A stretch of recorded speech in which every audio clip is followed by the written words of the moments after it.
Hello, welcome to the Beautiful Struggle. The Black Advancement is a nonprofit organization that seeks to create unity within the Black community through action and discussion. Today, we're going to be discussing a important topic. We're going to be discussing the health disparities among Black people, and this is called the health gap. We had an education gap, so we're going to discuss the health gap and why it exists. So we're going to kick off to our panelists and let them introduce themselves. I'm Shanice. Good day, everyone. I'm Alexis Van. Hello, I'm Shatima Mills. Hey, how y'all doing? I'm Greg Goodman. All right. So Alexis is going to kick us off. Why does the health gap exist?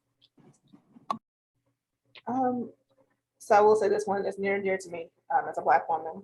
And I think I'm going to veer left on this. I think there are a lot of statistics out there that support or that show the health gap. I'll put it that way.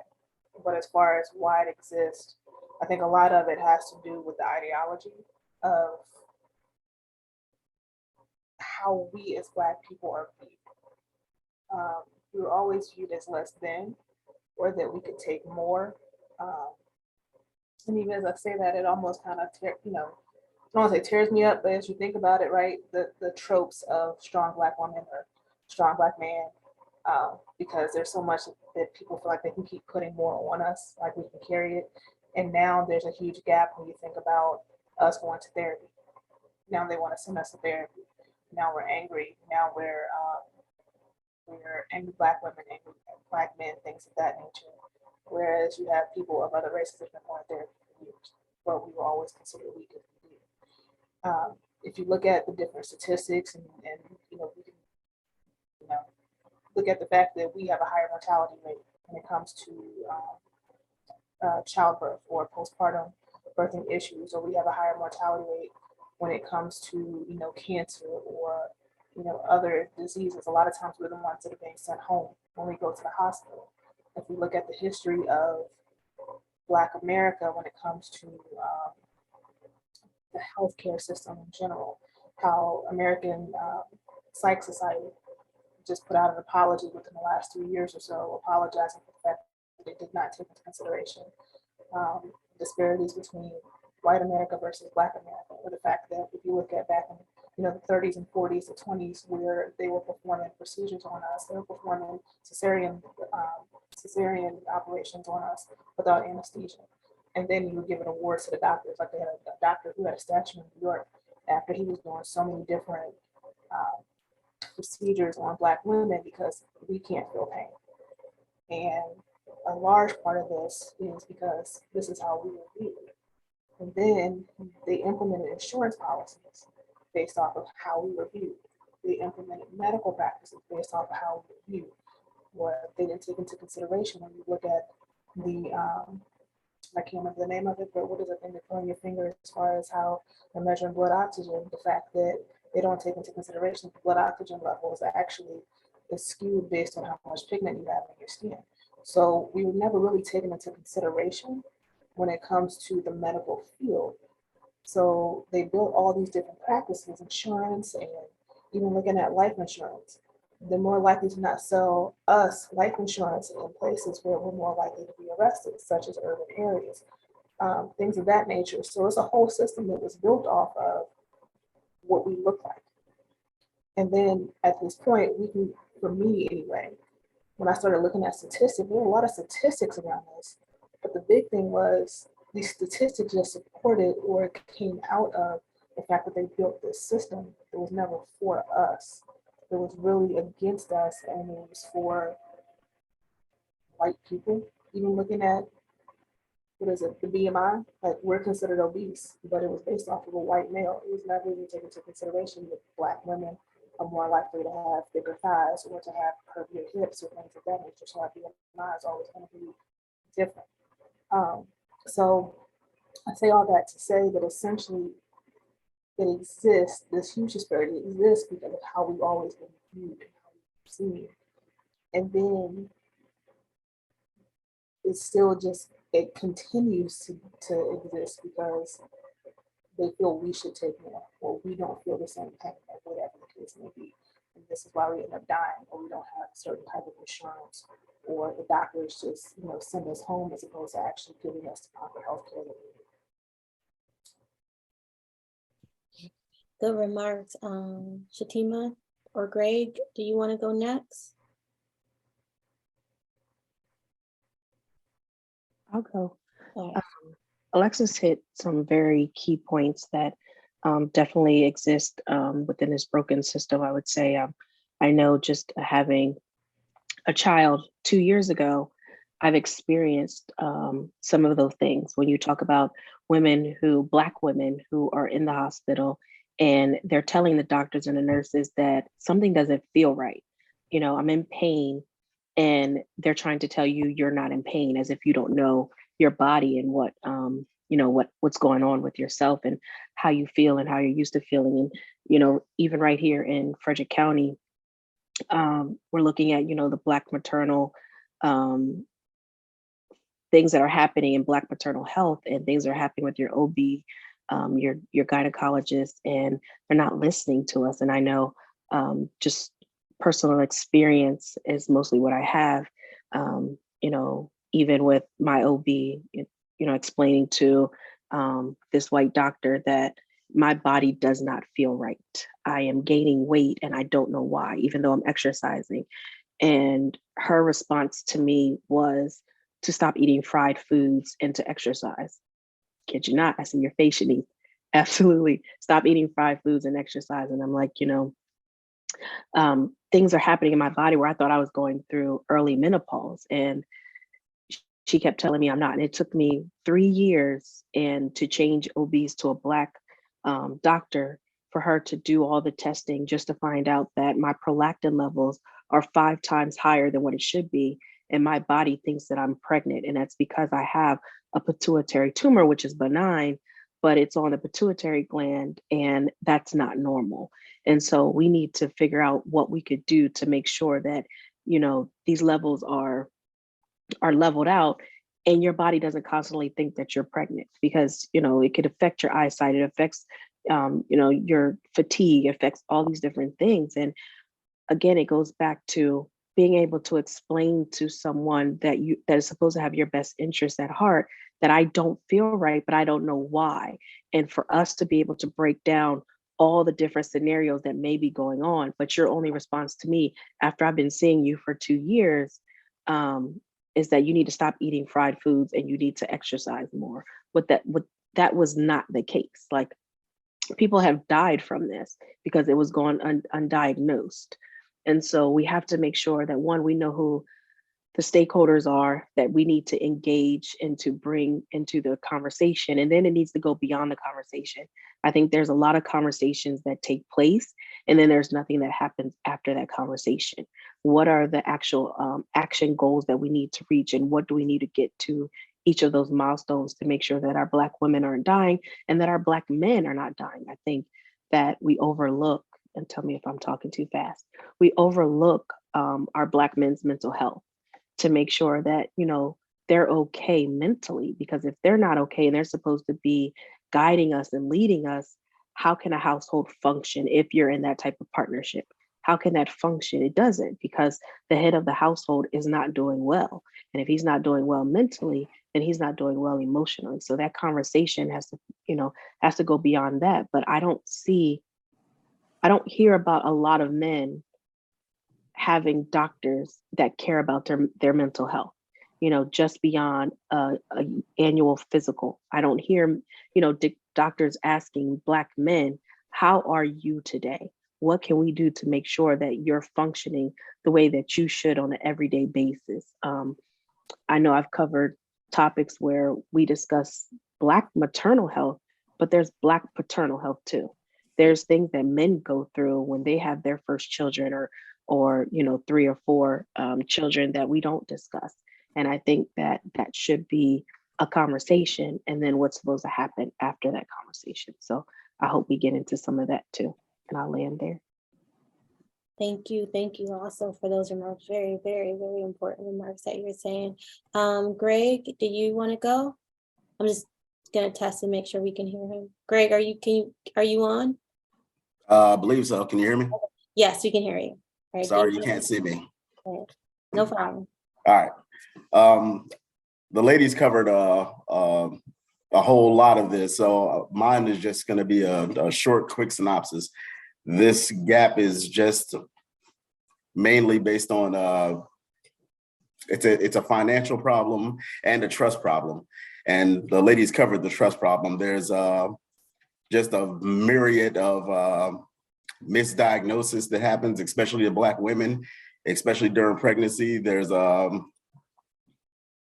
definitely a disparage and insurance and everything else that goes into the Black community based on jobs and everything else.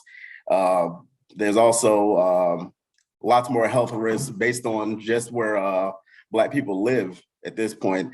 Usually in the cities, a lot more crowded, a lot more disease and everything else.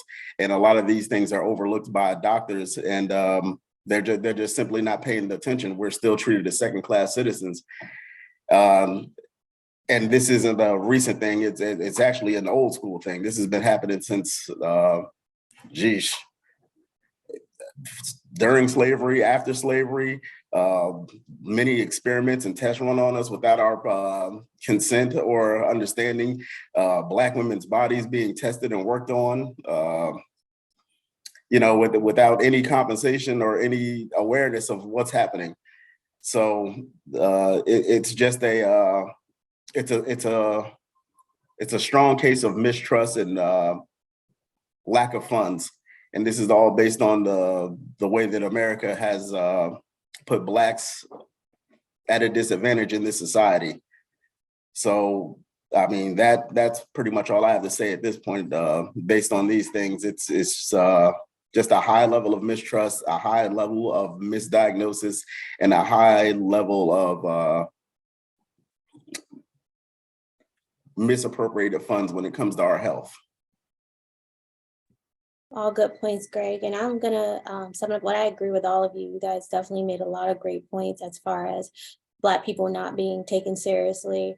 I read there was a survey that said that Black adults are more likely than white adults to report negative healthcare experience, such as providers not believing them, refusing to give them tests, and et cetera. So that is statistically based off of evidence, based off a survey between white and Black people, that we definitely don't feel like we're being heard when we go to the doctors and being seen when we go to, even though we're being there to be seen, they're not really seeing us. They're seeing us as, they have always viewed us as second-class citizens, as Greg's point.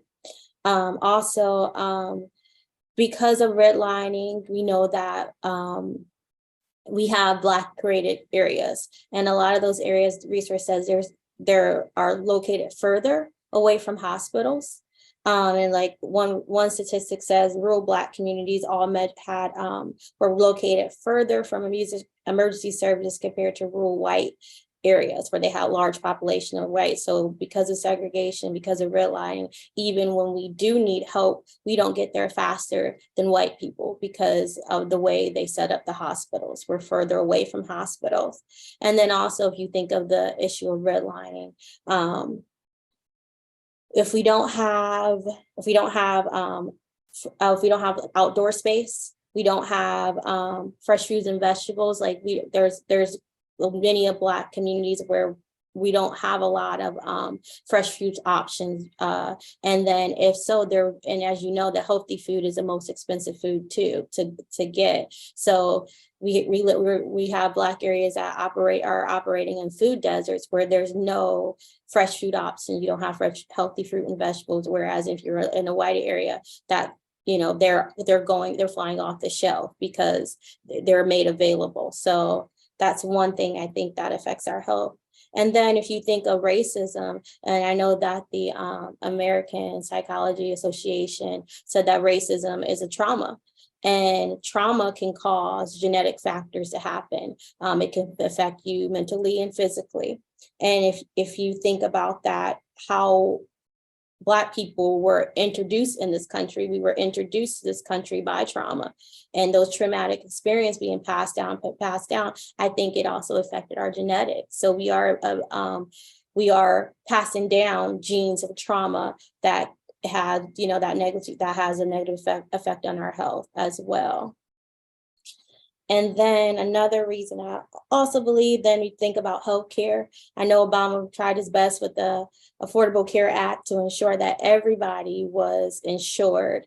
But quite frankly, once Trump got in office, he got rid of that. So then we have a lot of people that are uninsured. And if you're uninsured, to go to the doctor is going to cost way more money compared to if you're insured and employed. So those are some of the factors that I think are the reason why we have a health gap. But we're going to open up the mic just to anybody that wants to make a comment off of someone else's comment. You are welcome to do that now. And then we'll go ahead and go into a solution session. If I have anything they want to say.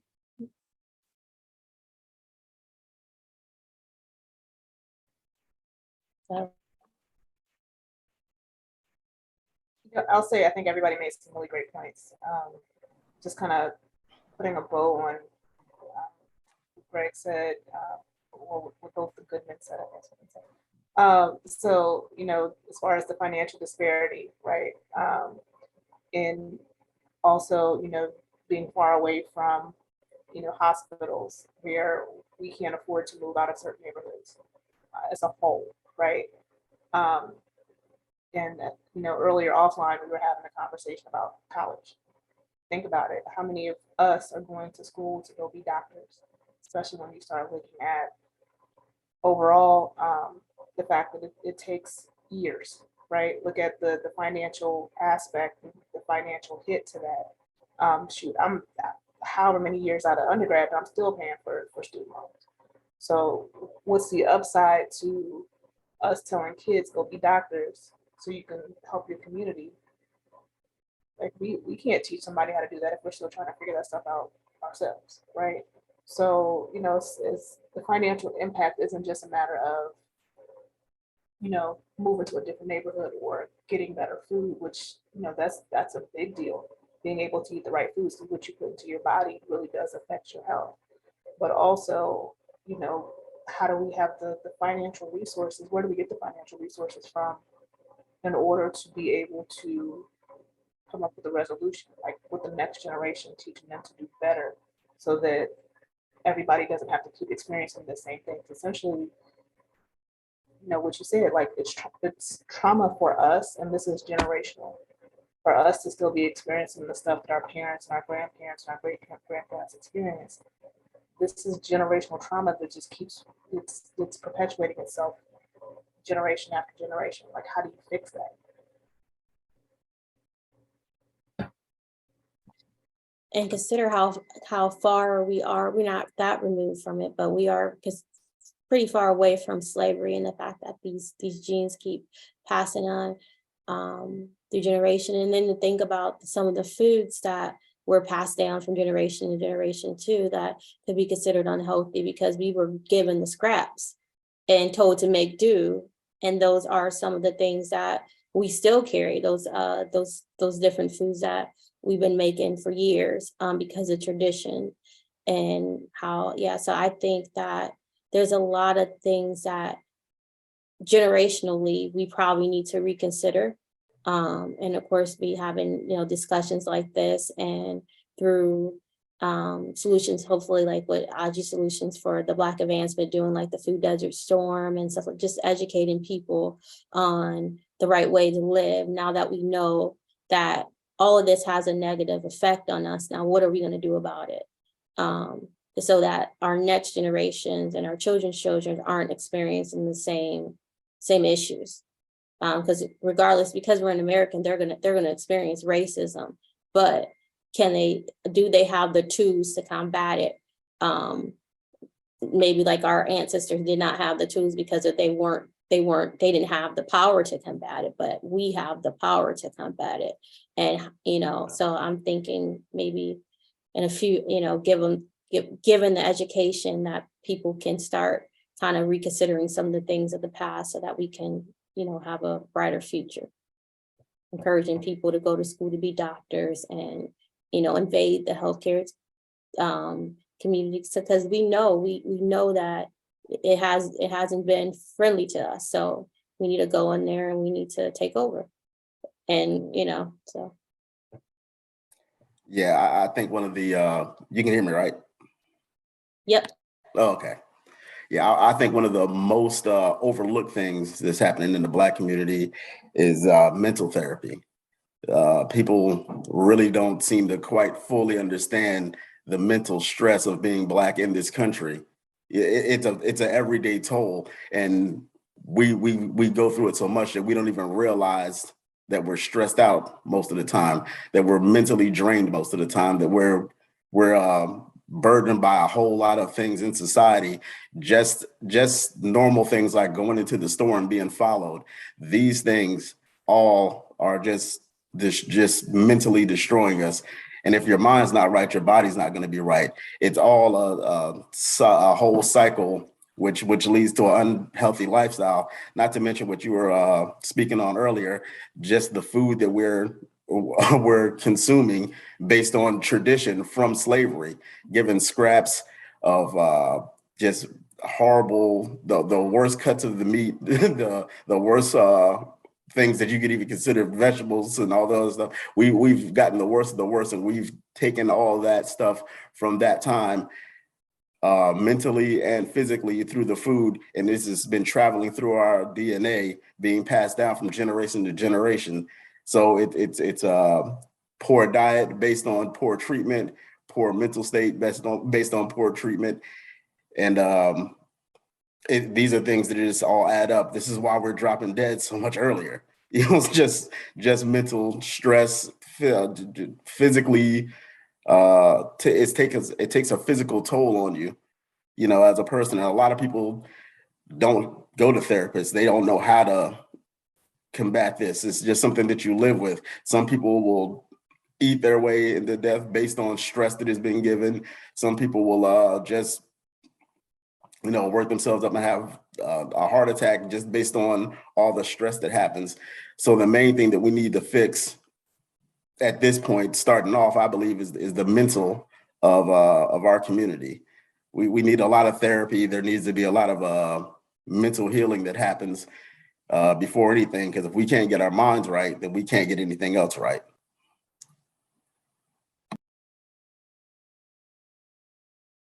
I agree. I think we've all shared, like those things that contribute to poor health outcomes, whether you're talking about, social, economic, structural, systemic racism. It all deals with poor health outcomes, along with, those generational things that have been passed down. And we have to start somewhere. These conversations are meaningful, and I get something out of it. I'm sure other people get something out of it, and we have to be able to have those hard conversations, those conversations where we do compare, white women and Black women, white men and Black men. Like what are the disparities between the two? What's going on? And then we have to, again, come up with those solutions. So there was a lot that was said, and Greg touched on something that is very true. Like a lot of what we go through in America takes a toll on you, whether you know it or not. And here I am almost at 40, and I just remember like going into the store, and no one's ever said this to me that I remember, but like just making sure my hands were in plain sight, making sure I wasn't like looking around too much, because I don't want anybody to think I'm stealing anything, because I'm not. And it was just like you automatically go into a store thinking that you're guilty. So I'm like, if I go through that and I know I'm not doing anything, what are Black men going through, in this country as well? So we just have to, definitely touch on the mental aspect of it. I definitely agree with a lot with everyone that said. This leads us to the solution session. So if anyone has a solution to the health disparity, the health gap, feel free to talk about it. If not, it's okay if we leave without solutions today, but if you do have a solution that you would like to offer, please at this time offer it up. I'll say this, I think Black advancement you all, Shanice and Aji, like a community advisory board, getting in touch with a point of contact at the Frederick County Health Department where we could start where we are. And you have those cabs that can deal with different parts of it would definitely be a solution that I would be more than interested in helping if that's something you guys wanted to go with. That's a good one. Alexis, Greg, do you guys have a solution? I think I'll jump on what Shatima just said as far as a board, but maybe even stepping away to like look at what our churches have, look at what else is in the community. I grew up, and that I'm appreciating this conversation, but I don't know how often conversations like this take place. Right? There's a lot of things we see, but we don't ever really talk about it. And I grew up in a household where my mother is a clinical psychologist or psychotherapist, excuse me. And I understood mental health from a young age. My sister's a social worker, my brother's a social worker. I'm the only one that didn't go into the family business. But just, watching it, seeing it, understanding, and then as I just kind of thought about it a second ago as you guys were talking, like of the age when we became middle class, right? And part of me just started thinking like, okay, so when did McDonald's start going into our communities? When did these fast foods start going and, start becoming popular? Well, it was really around that time, if you look at like the 40s, 50s, mid 50s, maybe early 60s, that's when all of that stuff really started kind of popping up, right? The burgers of these fast food joints and things of that nature. Things that was convenient, but was never good for us. So, I'm open to, how can we start at that grassroots level to really get people to understand that health is important, mental health is important, physical health is important, what you put into your body is important. I don't think that we always get how important it is just to even take vacation. Just stepping away for a second. There's a huge, it's a big thing if we don't honor ourselves, like we don't take the time to really do that, even if it's something as simple as checking on yourself and making sure that you're okay.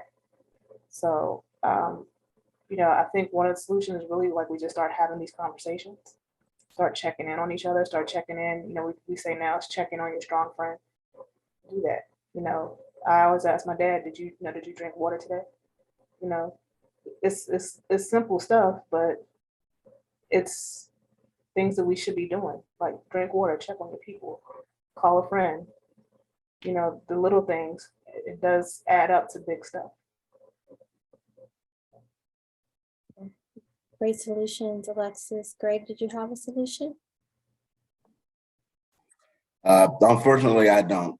I mean, my only solution is to really find people that are better, brighter, and smarter than me to find a solution, because it's a task. It's not even in my field, and it's a task that is way too big for me to even try and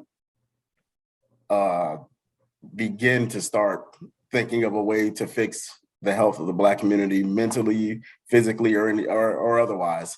I just hope that there are people better than me that think these things through and have a real plan. I'll definitely follow the plan, but as far as real life plans go, that's going to take someone way smarter than me and way better than me to make that happen. So I'm here to follow on this one. I've got no solutions, zero. Yeah, I like Shatima's solution. I like your solution, Alexis. I agree that I guess advocacy would be the first. If we're not getting treated fair at the doctors, and we need to do something to let the doctors know that we're being treated fair. If we can get ourselves in high places, that will be awesome. So that way we can help, like when you do like the doctor advisory committee and stuff like that, when you're giving advice, I think, or advocacy, whatever groups that we can get involved in, so that they know that, hey, there's a big disparity in treatment of Black patients. I'm not sure, because I know a lot of times they may not be aware because it's so ingrained in the I don't even know, I know hypocrite, I don't even know what it's called, but it's so ingrained in them to, Those unconscious yeah, biases, the is that unconscious what it is? biases is so ingrained in them, they may not even be aware that the way they're treating us is different from their white patients. So being a voice, I think that that is being a voice to everybody that is suffering is a good way to start. Also, I think education, so that way we know some of the things that we can do to prevent the the health disparities, such as if we know we have high blood pressure, obesity, diabetes, and all this, and then what can we do as a community to make sure that, I know some of it is genetic, but what can we do to fight those genetic things that are, that things that we're going to inherit naturally? Can we reverse it? And what diet or what exercise, what can we do to reverse those things that that we're already genetically disposed to? So I just, so I think education, advocacy, and again, just being in the room when the conversations are being held about the disparities. So those would be the solutions I would suggest. Anybody I else? agree. I I definitely agree. I think one, you need to, be in the room or be in the places that these conversations could take place, even if it's just on a granular level, like a small level, things that even with our children, like there's a children's festival coming up in April for May, in April for the children. You could always, get a table and, bring some data and, talk about certain things that the parents are just aware of what's going on, or, mental health month is in May. Things that, we could be doing as a group to bring awareness to, things that are happening, at different times, or, just in general with the patients that are going on, or the patients that have things going on in their lives. There's so many things that affect us on a day-to-day basis. And I think like even, pregnancy, all the way to the care that our children get, and just learning how to just be an advocate for yourself and for your family, for your children, for your husband, things like that. Making sure that people are aware to have those conversations, that if I can't speak for myself, this is what I want my doctors to know. This is what I need you to stick up and, be very, not aggressive, but because, they think we're very aggressive, but, definitely be, what's the word I'm looking for? Be, I want to say a stickler. That's something my mom would say, but just be very honest, and don't give in for them just saying no. Like, make sure it's in our folders. Make sure they're writing it down if they tell us that, this is not what they want us to have when it comes to like medicine or what have you, because they think Black people are drug addicts. So you just have to be very particular in what you want, and have the education, like read before you go in, have a plan. And I think that that's where it all starts, is to know what your rights are, know what you want, and know what your history. A lot of people don't know their medical history, not just with you, but your parents and your parents' parents. They don't know those things. And so I think it takes a lot of work, and I'm sorry for rambling. And I think we just it's got to start somewhere. So I couldn't agree with you more. Like, when I tell you spot on, because I don't think I understood what it meant to be an advocate for myself, right? Or I don't think we understand what it means to be advocates for ourselves, especially when it comes to the medical field. I, being a true Hamptonian, am a letter writer. I'm gonna be honest with you. I'm the one that will walk in and be like, let me speak to your manager. And I have done that when I did not feel that someone was treating me a certain, that they were treating me the way that I should have been treated. I remember going to the hospital and saying I was in pain. Like, I'm not one of those where I'm ever like in pain, right? My stomach was hurting. They couldn't figure out what it was. They were happy to say like, oh, well, maybe you caught something. Maybe you caught something when you were with somebody. Y'all read between the lines there. And they were happy to send me back home, only to come to find out that my appendix had died and my gallbladder was getting ready to burst. But nobody realized that until 6 weeks later. Like, they kept sending me home. And I even remember when I went in just last year and my blood pressure had spiked for whatever reason, and they gave me something I had an adverse reaction to. So they tried to send me home again. And I noticed in the fine print that they put panic attack. And I went back in there and I said, you will take this out of here because you were going to get me killed. I had an allergic reaction to morphine. And instead of them actually like monitoring me, they tried to put something else in my medical record that would be seen by other doctors. So now, if other doctors saw that, they would treat me a certain way every time I would walk through the door. And people don't realize how we have to be mindful. Like, when I go to the doctor, I make sure I dress. I put on, I don't wear sweats to the doctor's office, because how they see you is how they're going to treat you. And I'm very mindful when I get a survey back, like, how was your visit? I fill it out. I make sure that I always fill it out. So I make sure that somebody sees that, if the person was good, if they were bad, whatever the case may be, because somebody eventually, you're not gonna send that out for it should be something in there where it gets flagged if you have bad service. So it is highly important, because the things that we don't think, maybe it might be something minor, right? It might be, but you never know. You know what your body is supposed to feel like. You know when something is off. And we have to really advocate for ourselves. I've really gotten to the point, as I've gotten older, I've started going to doctors, to POCs, to people of color, to be my primary care, to be my OBG, to be my OBGYN, my everything. Because I want to go to somebody that's going to understand what I'm talking about when I say this isn't quite right, or I'm feeling like this today when yesterday I was feeling like something else, right? Because a lot of times things that we feel, I think Greg said it best, right? We do carry a lot of stress. And my primary care is a person of color, and she'll even ask, how are you feeling in regards to, are there any racial issues that are causing additional stress on you? Like, here, every day I go to work, I got to switch over to a different Alexis.